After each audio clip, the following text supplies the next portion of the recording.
And so Sujatha is going to speak to us again about collaborations with regards to that world of research. Please put your hands together for the wonderful Sujatha Raman. Thank you very much. Thank you. Thanks so much, Sarah. Yeah, thank you all for coming online for this conference. I must say I'm a newbie. This is my first Responsible Raw Materials Conference. Really looking forward to it. Thank you for the invitation. I'm Sujatha Raman. I'm a professor here at the Australian National University.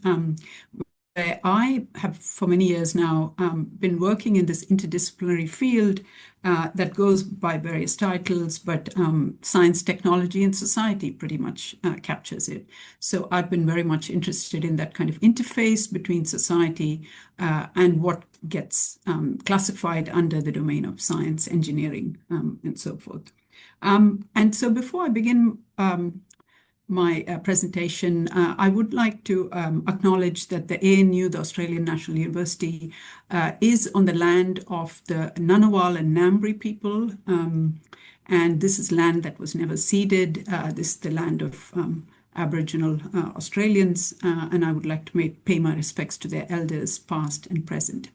One of the things I will be highlighting briefly in my talk is of course, the significance, the importance, the criticality of Indigenous rights, Indigenous consent to various issues to do with raw materials.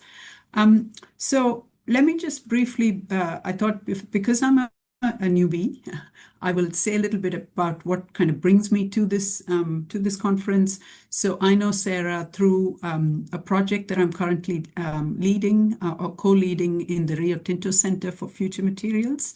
And this is particularly about how do we bring people from different disciplines together, people who are not used to collaborating.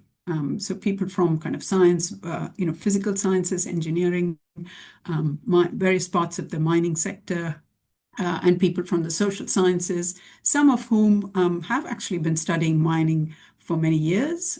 So they're experts in many ways, but they have, rarely kind of engaged in this kind of space.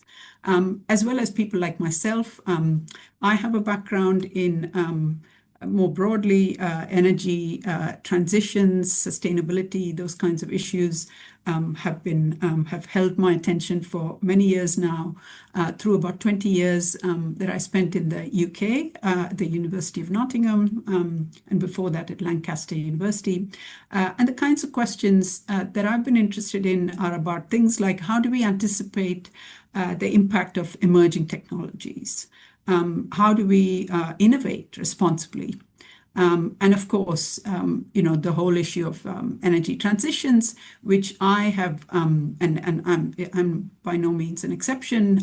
Many of the people in my field, we try and sort of develop what we call research on energy transitions from a socio-technical lens. What that means is, paying attention to the intersection, the relationship really between technological questions and social questions. And I guess underpinning all of that is a kind of an interest in how do we think about sustainability in its kind of fullest sense, if you like. I think sometimes when people use the word sustainability or sustainable futures and so forth, really they're thinking about the biosphere. They're thinking about the environment. But of course, organization like the UN, many of you will have heard of the kind of definition of sustainability that has come from a body like the UN, the kind of 3 pillars, the connection, the interface between the social, the economic, and the environmental. And I guess that's the kind of thing that has motivated my work. And I'm very interested in this question of how do we think about the kind of science, the kind of innovation that we need to aspire to this, admittedly quite utopian vision. So what I want to just briefly start with is highlighting some of the ways in which in recent years, I think, certainly the last 15 years or so, there has been an outpouring of, very kind of imaginative, very kind of ethically engaged research, not just research, but an orientation towards science and towards research more broadly. And some people have called this a kind of a post-enlightenment science. We can get to that in discussion if you like. But really, there's some aspects to that I want to briefly highlight in order to kind of then make the connection. What does this then mean for us in the raw material space? So very much, of course, an interest in transdisciplinarity and collaboration. A body like the International Science Council, which is the global voice for science, has been highlighting this message. As well as people who are, really getting into the details, into the technical details, the social, high quality social science, as well as biophysical sciences, coming up with this kind of research. And I've just given a couple of examples there of really kind of forcing us, if you like, to think about questions that might have previously been seen as just merely social. So in other words, questions about inequality, questions about justice. And what this kind of work that you can see on the screen there is really asking us to do is to see these issues as intrinsic to changes in the biosphere. So in other words, they are drivers of planetary change, of environmental Earth system change, if you like, as well as critical to how we think about the design of transformative solutions. So I think that's a very interesting development. There are a number of allies, if you like, certainly at this kind of level. Perhaps, doesn't always carry through to the vast majority of research that gets done, but certainly very inspirational. And so for me, one of the questions I asked myself in thinking about, okay, so what do I want to say at this conference where many of you have already been thinking in these terms about transdisciplinarity, about justice, as well as the rocks, right? Like both of those questions, equity, as well as thinking about the technical details to do with rocks. So what can this maybe offer us, offer people in this community? And I just want to highlight maybe just a couple of things, really kind of inspired by a sense that, the world that we are engaged in trying to transform, particularly in the raw material space, is obviously highly interconnected, right? It's highly interconnected in a way that actually brings society, social relationships, institutions, and the environment, nature together. These things are entangled. And so maybe a couple of things that I would like to sort of, put forward, I guess, as central to collaboration. And this sort of drawing on, not just my work in the raw materials space, which is relatively recent, but the kind of, previous experience as well.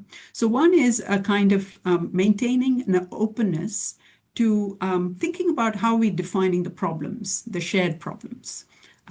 Sometimes, people who come late to the table, if you like, find that the problem has already been defined for them. And maybe they don't quite agree with it, or maybe there's some holes that they have to pick with it. And likewise, an openness to trying to reframe what we take then to be the solutions, what we imagine to be the solutions to these problems. And I just want to give you a couple of examples of, how this has worked in practice and why this is important, particularly in the raw material space. So if we think about collaborative work in raw materials, we could, of course, start with something like the projections that the International Energy Agency has put forward on how much critical minerals we need for energy transitions, clean energy transitions.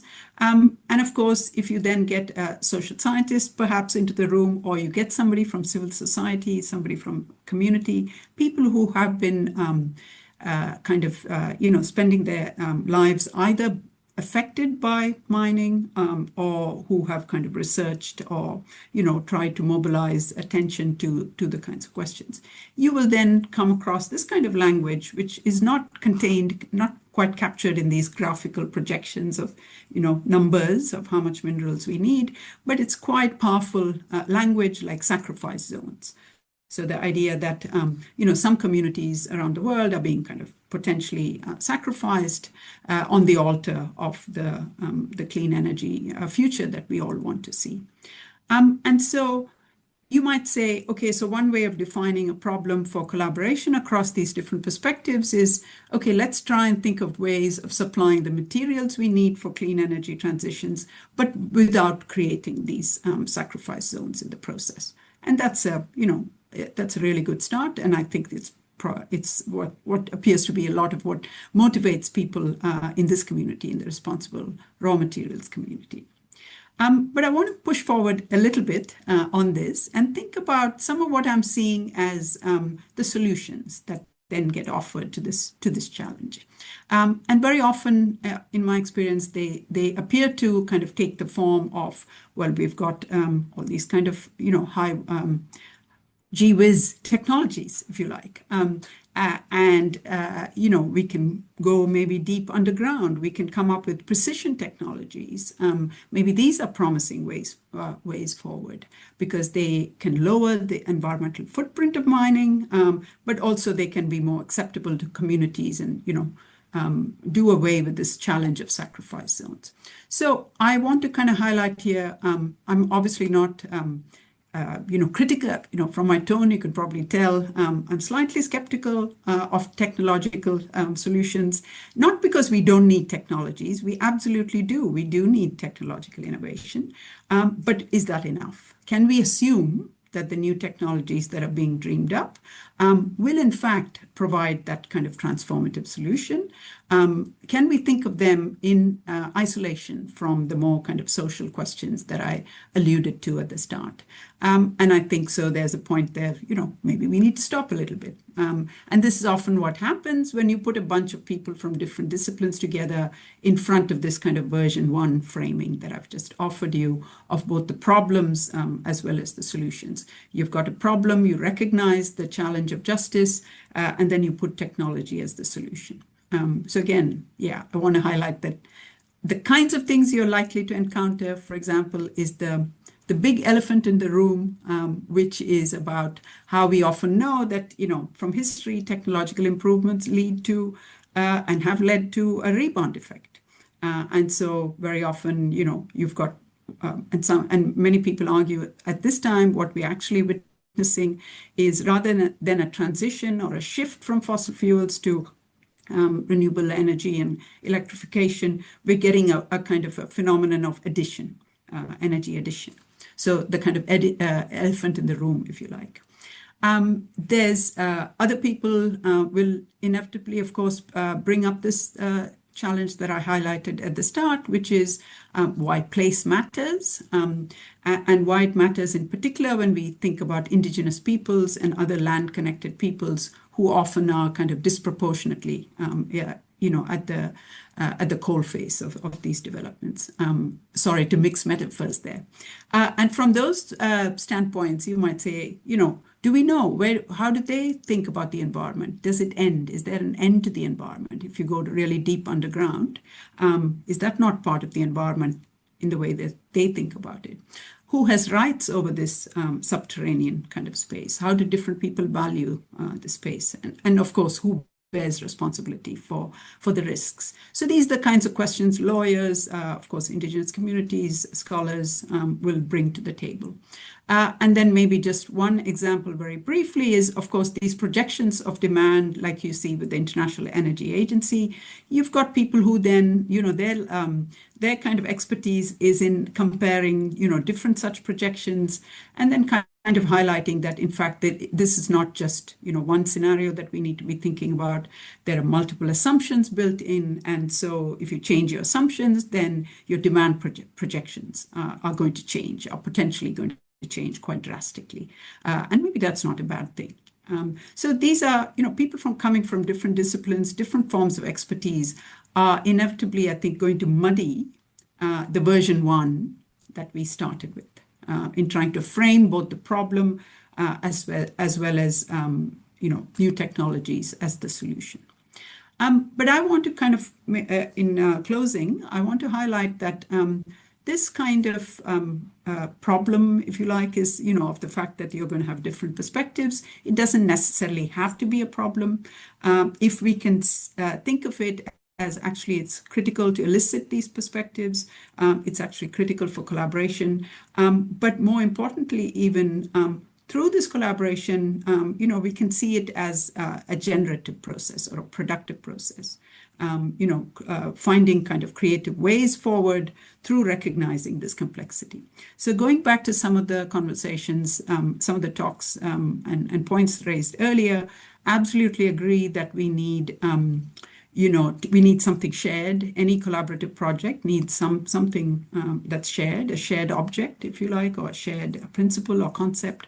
But giving some time for that to emerge through the collaboration, through the interaction, I think is very important. And this is just my last slide, is to maybe just throw out one issue, which again, I know many of you in this community have been thinking about, which is, yes, there's responsible material supply, that's important, but maybe it has to be done in conjunction with demand reduction. So I would argue that demand reduction requires a kind of willingness to reimagine the future worlds that we are trying to build through this process. And in Australia, there's a fantastic center called Reworlding, very, very interesting. I'd encourage you to have a look at their website. So you've got people exercising their forms of imagination, the experience of lived injustice. You've got a body like the International Resource Panel, which has been lending its expertise to this kind of concern about supply as well as demand reduction. And then finally, a group that I only came to hear about, that I only discovered through the collaboration with Rio Tinto Center, which is the Use Less group in Cambridge, which is a group of engineers, again, thinking about how do we actually reduce demand, reduce the use of various materials, not just at the consumption level, but even before it gets to that, in the design, in the production side of things. So I'll stop there. And keen to take any questions. Thank you. Brilliant. Thank you so much, Sujatha. Everyone, round of applause for the wonderful Sujatha Raman. Absolutely excellent. Sujatha, there's been some really good chatter going on and lots of people suggesting books and links for people to look at as well. And those of you who are sending them to me privately, please send them to everybody as well so they can all enjoy because they're great. Sujatha, just one quick question, although it might be a difficult one, is in terms of that framing of the problem or the question that we're trying to answer, in order to get there, sometimes there needs to be that background understanding of what it is that we're actually speaking about, which can be quite difficult because if you've got people coming from very, very different backgrounds, how do you create that, I guess, environment from which you can then have that conversation? So how do you provide people with the tools to speak the same language or to be able to communicate with one another? Yeah. So Sarah, I think, that's a really, really good question. And I think, you have to start somewhere, of course, right? So like you said in this documentary, which I'm really keen to follow up on that, you can start somewhere by you explain to people, well, look, the world that we inhabit requires materials. We have to extract them from somewhere. And, you can do that kind of education process, if you like. But I think part of that then is remaining open to what people kind of, so remaining open to the kind of pesky questions like, okay, well, so this is the world we have created with these kinds of problems and, maybe historical legacies of injustice and so forth. Do we want to continue in the same way? Or, what are the challenges involved in fact, so when we make these projections for clean energy and so forth, are we assuming, particularly in the industrialized world, in the wealthier countries, are we assuming the way we live now is going to continue into the future? And are we simply trying to provide that kind of, energy to sustain those kinds of forms of life, if you like? So I think that's a question that comes up in these conversations. We can talk, of course, about energy poverty, and we can talk about how, enhancing energy access, and that's part of the just energy transition, of course. But it's not just an expansion, right? Like maybe in some contexts, it's, the contraction. That's a terrible word. People don't like to think in terms of of, reducing resources and that kind of thing. But again, equally, I think there are some people who are bringing, again, more imaginative lenses on these things. The International Resource Council has, highlighted the role of, thinking about how we think about sufficiency. I can see Jean-Baptiste Frézeau. There's work that, there's a podcast some of you may follow it's called The Great Simplification. I think I've heard of Jean-Baptiste through that one. So I think a lot of people actually, and of course people, in this community, people have been, thinking in other ways. And so, so just that's a long-winded way of saying, yes, we need something that's shared or background knowledge. But where we go from there, that might still take you somewhere different from what you might have expected when you provide that knowledge, if you see what I mean. Which is great, because wouldn't the world be a boring place if we all thought in exactly the same way? So brilliant. Thank you very, very much for that, Sujatha. Everyone, please put your hands together for the lovely Sujatha Raman. Thank you very much.